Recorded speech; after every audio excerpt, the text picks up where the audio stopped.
I think it's time to blow this scene. Get everybody in the stuff together.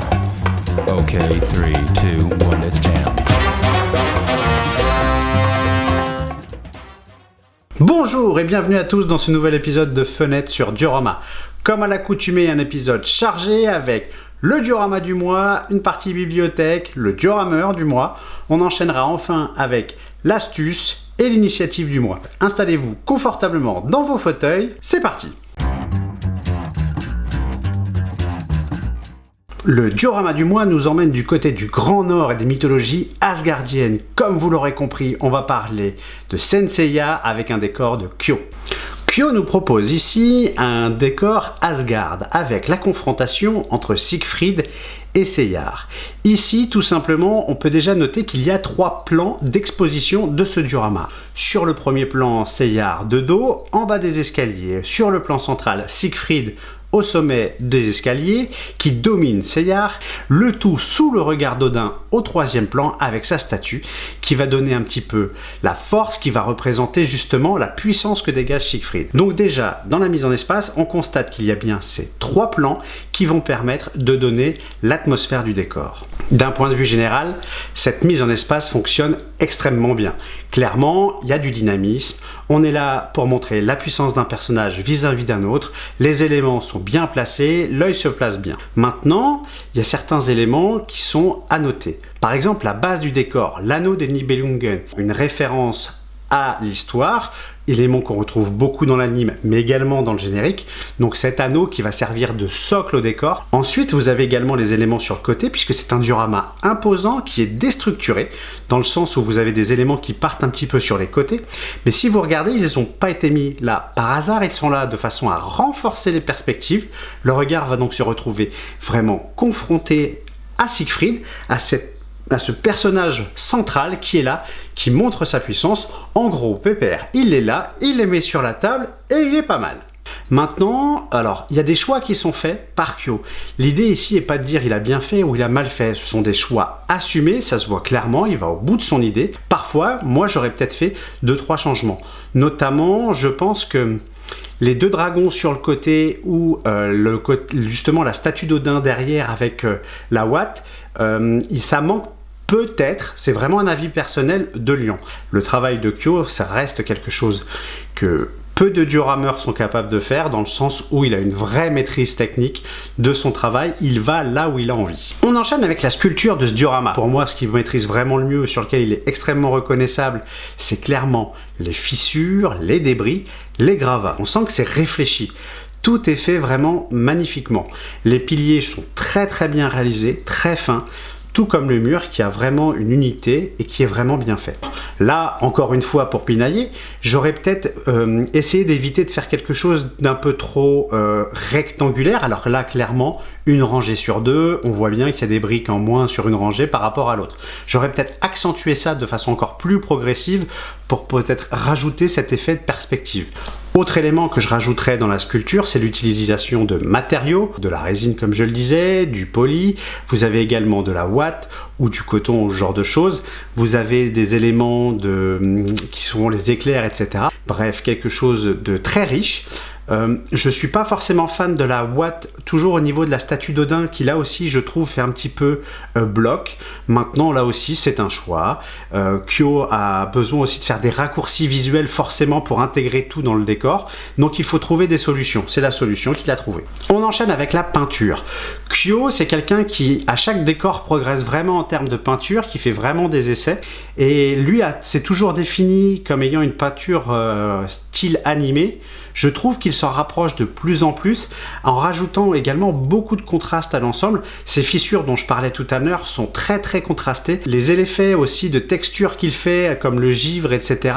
rajoutent un petit peu à toute cette ambiance, donne vraiment une profondeur au décor, rajoute vraiment de la richesse à tout ça, et c'est ce qui caractérise toujours le travail de Kyo, c'est le fait d'aller toujours plus loin. Au final, on a un diorama extrêmement réussi de la part de Kyo qui va aller vraiment dans son sens, dans son style, c'est-à-dire avec des choses très techniques, qui vont être très maîtrisés, avec des rendus extrêmement fins, extrêmement propres. Je pense qu'on est en train de voir une évolution du style de Kyo. Pour moi, il est en train de faire des décors plus personnels, avec une fibre nostalgique plus marquée. Ses choix sont assumés, ses choix marchent. Il n'y a qu'à voir les réactions sur les réseaux sociaux quand il a posté son décor. C'est quelque chose qui fonctionne très très bien. Donc bravo à lui, et ça ne pouvait être que le diorama du mois. Pour la partie bibliothèque, aujourd'hui je vais vous parler d'un livre anglais. Pour les amateurs d'allemand de Dirk Nowitzki, Max Kleber et autres Daniel Theiss, le livre est à la base en allemand. En effet, là je vais vous parler de Building Tabletop Terrain from XPS Foam. S'il ne devait en rester qu'un, ça serait celui-là. Il s'agit à la base d'un projet qui vient du crowdfunding. Le livre est de Gérard Boom et Michael Martin, deux personnes qui sont complètement fans de diorama et donc de tout ce qui est table de jeu, et qui ont lancé des chaînes YouTube. Un des deux a créé Shifting Lens, dont je vous parlerai plus tard. Ils ont vraiment une multitude d'approches sur le monde du diorama, et là avec leur bouquin, ils ont fait un travail fantastique. Le bouquin fait 230 pages. Il coûte 55 € ou 58 € selon les sites, ce qui est cher. Mais le travail est exceptionnel. Au cours des 230 pages, vous allez avoir aussi bien des éléments pour vous expliquer les différents polystyrènes, puisqu'il y en a plusieurs. Ils vont vous expliquer tout ça.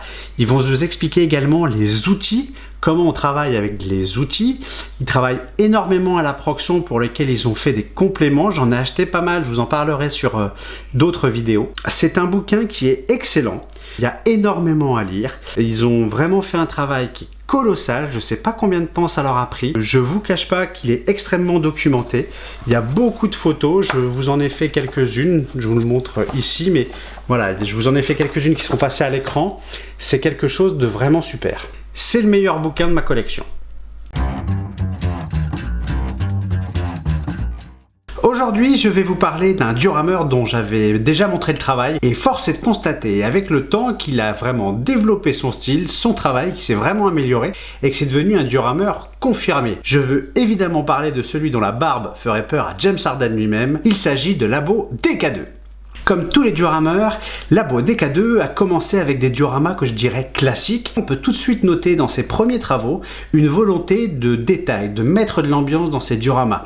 On va prendre l'exemple de son diorama d'une arrière-cour new-yorkaise où clairement, là, il essaye d'avoir pas mal d'éléments et d'apporter de la richesse visuelle. Je pense notamment à la benne à ordures, il y a également les sacs poubelles ou le tableau électrique. On voit déjà qu'il a cette volonté-là, et c'est quelque chose qui va sans doute caractériser son travail, qu'on va retrouver au fur et à mesure de ses réalisations. Un playset pour moi qui va caractériser le déclic qu'il a pu avoir, c'est celui autour de One Piece et du personnage de Weeper. Il va créer autour d'un luminaire, d'une suspension, en fait, carrément l'idée de Skypea avec de la ouate, une structure qui va en fait être illuminée de l'intérieur. Ce décor est un décor fondateur dans son travail, quelque chose qui va libérer sa créativité, car c'est vraiment le terme.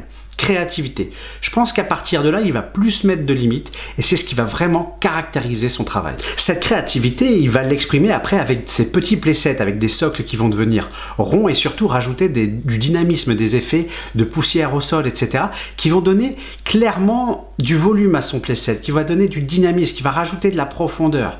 En termes de technique, il ne s'interdit rien. Par exemple, il va faire un palmier avec des plumes d'oiseaux et ça rend franchement très très bien. Il va également travailler ses mises en espace et pour ça, il va à mon sens utiliser beaucoup les pops.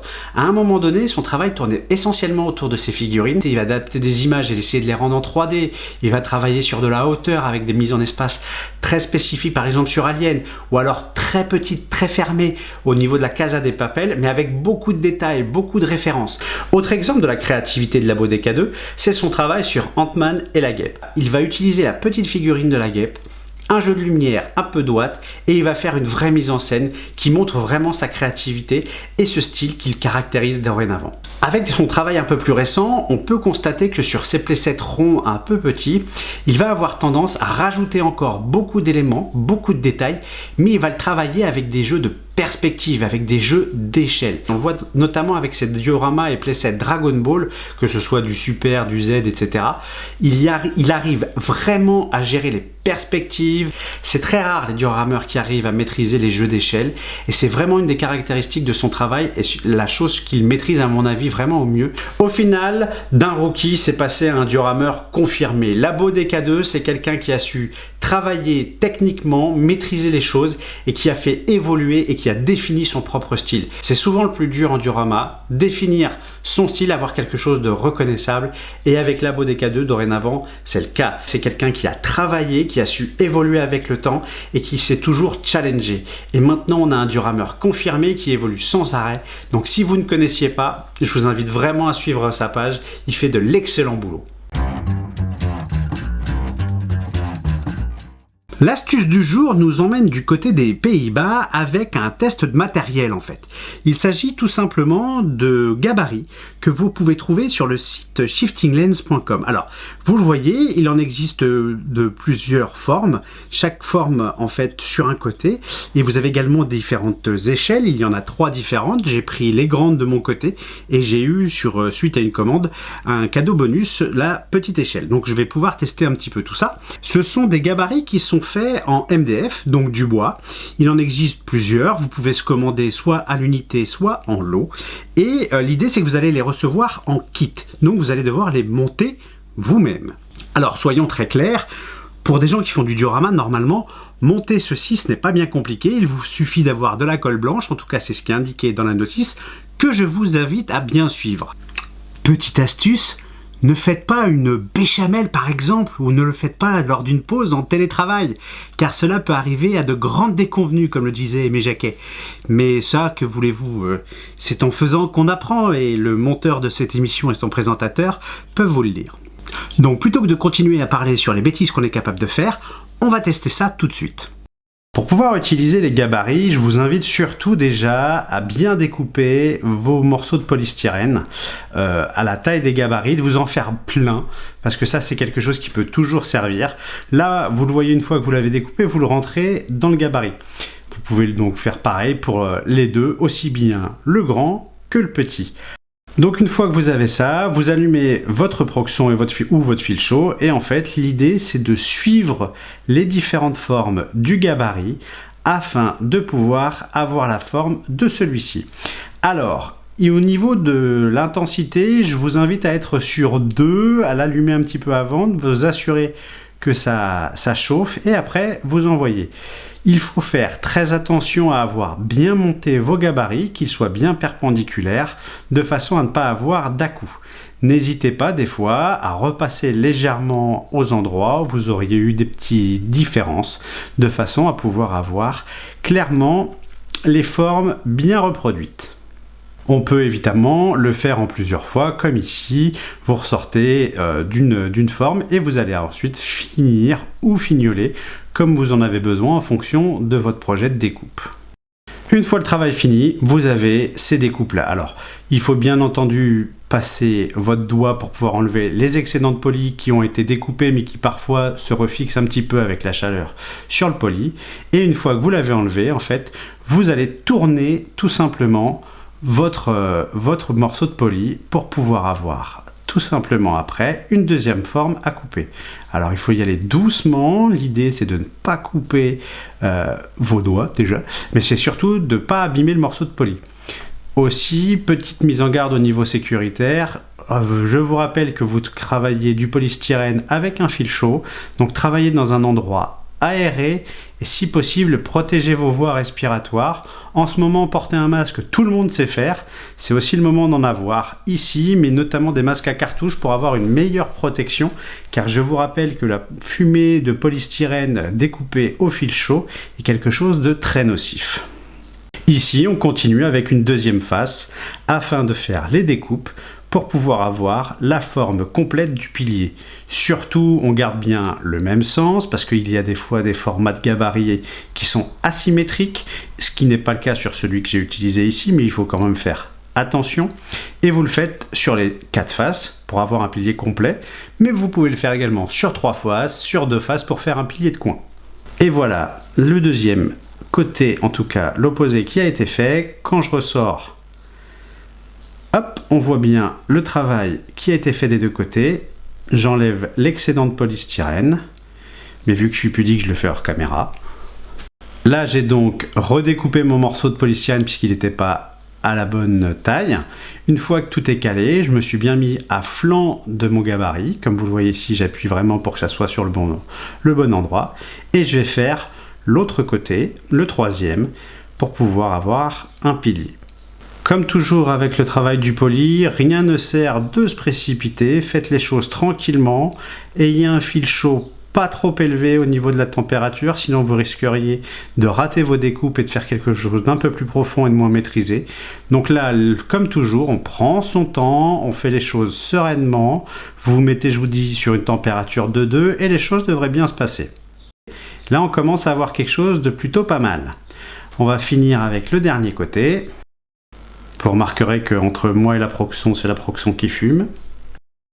Pour les petits curieux qui voient les outils sur les côtés, vous inquiétez pas, on en parlera dans d'autres vidéos. N'hésitez pas à bouger votre gabarit, c'est lui qui doit bouger par rapport à votre fil chaud. Mettez-vous à l'aise, faites les choses tranquillement. Là, je le fais avec les phases de découpe à l'opposé de moi. Vous pouvez le faire dans l'autre sens, c'est pas plus mal pour pouvoir avoir une vision sur l'ensemble du gabarit. Donc voilà, mais mettez-vous vraiment comme vous le sentez. Veillez aussi à avoir un fil de chaud bien tendu. C'est très très important pour avoir quelque chose de réussi et de cohérent. Mettez-vous bien à 90 degrés et puis pour pouvoir faire votre découpe proprement.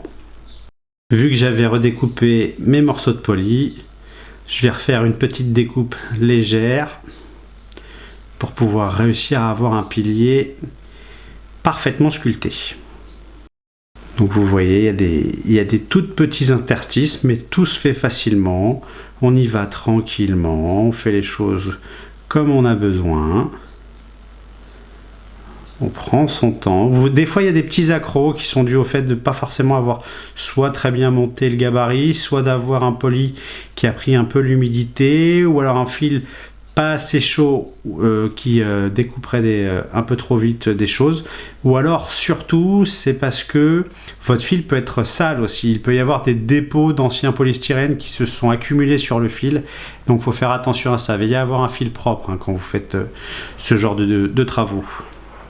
Et voilà, un joli pilier qui est fait complètement.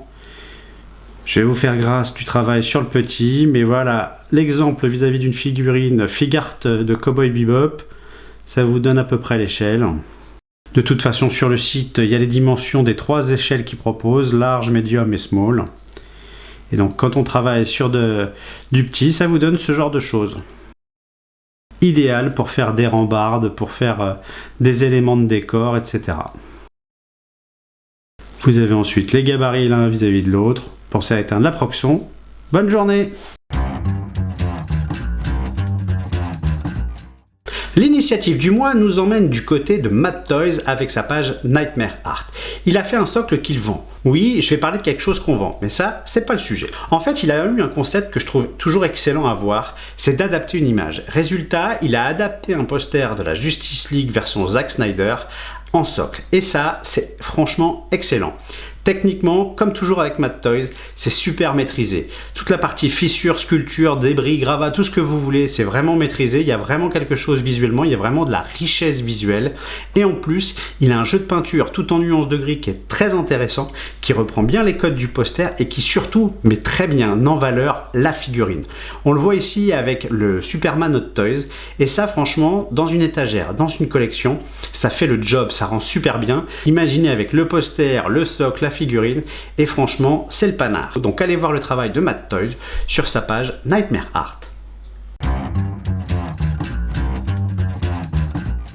On arrive au bout de cette émission, mais j'ai envie de vous parler de 2 choses avant de conclure. La première, j'aimerais faire des sujets de fond, donc si ça vous intéresse, n'hésitez pas à le mettre en commentaire. Qu'est-ce que j'appelle sujet de fond? C'est faire des petites vidéos où j'indiquerai un petit peu mon avis sur ce qui se passe, sur par exemple la copie dans le monde du diorama, sur le fait d'utiliser l'impression 3D, sur éventuellement le fait de créer des teams dans le monde du diorama, est-ce que ça peut engendrer, etc.